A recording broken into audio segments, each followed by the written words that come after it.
বিনাপানী জ্যোতি কাৰ্যালয়ৰ উদ্যোগত মহাশিৱৰাত্ৰি।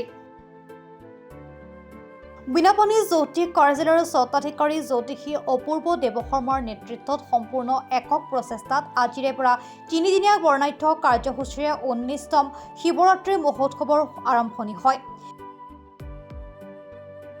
এই উপলক্ষে আজি পুৱাৰ ভাগত চাফাই অভিযান, অখণ্ড বন্তি প্ৰজ্বলন, বৃক্ষৰোপণ, পতাকা উত্তোলন, মুখ্য দ্বাৰ মুকলি, শোভাযাত্ৰা, শিৱক আদৰণি, মানৱ প্ৰতিমা, ঢাক, ঢুলীয়া গায়ন বায়ন, বেণ্ড পাৰ্টিৰ সৈতে বিশাল শোভাযাত্ৰা, প্ৰতিমা স্থাপন, বিশেষ আকৰ্ষণ মুকলি, ধৰ্মীয় মঞ্চ মুকলি, নিমন্ত্ৰিত অতিথিসকলক সম্বৰ্ধনা, আয়তীৰ নাম, দিহানাম, খোল নাম পৰিৱেশন, ঘট বুৰণ, শিৱপূজা আৰম্ভ হয়। লগতে প্ৰতিদিনাই নিশা সাংস্কৃতিক অনুষ্ঠানৰো আয়োজন কৰিছে বিনাপানী জ্যোতি কাৰ্যালয় কৰ্তৃপক্ষই জানিবলৈ দিয়ে। কাৰ্যসূচী ৰাখিছোঁ, 3দিনীয়া কাৰ্যসূচী হাতত লৈছোঁ বিনাপানী জ্যোতিষ কাৰ্যালয়ৰ 19তম মহাপ্ৰভু শিৱৰাত্ৰি মহোৎসৱত। আজি প্ৰথম দিনাৰ কাৰ্যসূচী আছিল ৰাতিপুৱা ভাগত চাফা অভিযান, বন্তি প্ৰজ্বলন, বৃক্ষৰোপণ, পতাকা উত্তোলন, মুখ্যদ্বাৰ মুকলি, শোভাযাত্ৰা মুকলি, মঞ্চ মুকলি। মোৰ জীৱনক লৈ পেলাই এখন কিতাপ লিখা গৈছিল, অপূৰ্ব জীৱন উন্মোচন, বিশেষ আকৰ্ষণ মুকলি। এতিয়া বৰ্তমান আমাৰ চলি আছে গণেশ বাবা মানৱ প্ৰতিমা বৰ্তমান চলি আছে।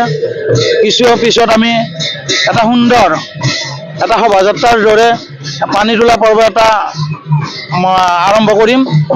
আৰু অহাকালি থাকিব, অহাকালি 14 ফাগুন 27 ফেব্ৰুৱাৰী বৃহস্পতিবাৰ দিনৰ ভাগত শাস্ত্ৰপাঠ, নাম কীৰ্তন, আবেলি 4 বজাৰ পৰা ভৰ্তি মাচুলবিহীন একক আধুনিক নৃত্য প্ৰতিযোগিতা হ'ব। আৰু নিশাৰ ভাগত আমি আমন্ত্ৰণ কৰা নৱস্মিতা মেধি, জিতুল বৰহ, বলবীৰ দাস তেখেতসকলে গীত পৰিৱেশন কৰিব।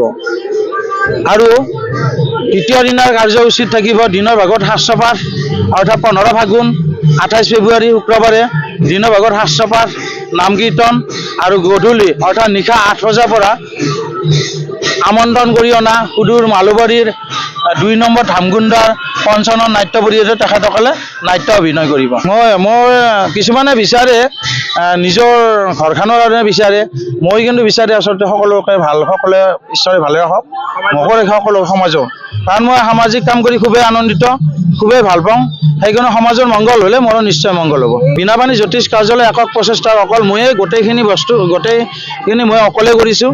আৰু মোৰ অনুষ্ঠানটো অলপ ব্যতিক্ৰমী। যেনে মই ক'লোৱে আপোনালোকক যে বিনামূলীয়া অৰ্থাৎ ভৰ্তি মাচুলবিহীন একক আধুনিক নৃত্য প্ৰতিযোগিতা। তাৰ লগত আপোনাৰ পুৰস্কাৰ থাকিব 2001 টকা প্ৰথম পুৰস্কাৰ, দ্বিতীয় পুৰস্কাৰ 15,000 টকা, তৃতীয় পুৰস্কাৰ 1000 টকা। লগতে তেখেতসকলক মানপত্ৰ, সম্বৰ্ধনা পত্ৰ জনোৱা হ'ব।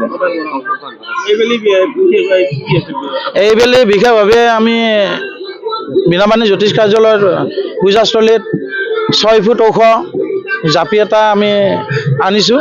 সেইটো নলবাৰীৰ পৰা আনিছিলোঁ। আৰু আমাৰ প্ৰায় 2.5 ফুট ডাঙৰৰ ছাতি আৰু ধূনাৰ দানি আমি উপস্থাপন কৰিছোঁ। নিউজ ডেস্ক ৰিপৰ্ট, প্ৰাতঃ টাইম ডিজিটেল। অসমৰ সংবাদ জগতখনৰ বাবে এক সুখবৰ। নৰূপ নসাজেৰে প্ৰায় 30 বছৰীয়া অভিজ্ঞতাপুষ্ট সাপ্তাহিক কবচ পুনৰ এবাৰ ৰাজ্যৰ মাজলৈ। স্বত্বাধিকাৰী প্ৰণীতা কলিতাৰ দ্বাৰা প্ৰকাশিত আৰু অমৰজ্যোতি প্ৰিণ্টাৰ্ছ, গুৱাহাটী কমাৰ্চ কলেজৰ বিপৰীত ফালে মুদ্ৰিত। আমাৰ ঠিকনা মুখ্য কাৰ্যালয়, অসম ফৰেষ্ট স্কুল, হৰি মন্দিৰ পথ, গুৱাহাটী। আৰু অস্থায়ী কাৰ্যালয় কলিতা মাৰ্কেট, বিজয়নগৰ, কামৰূপ, অসম।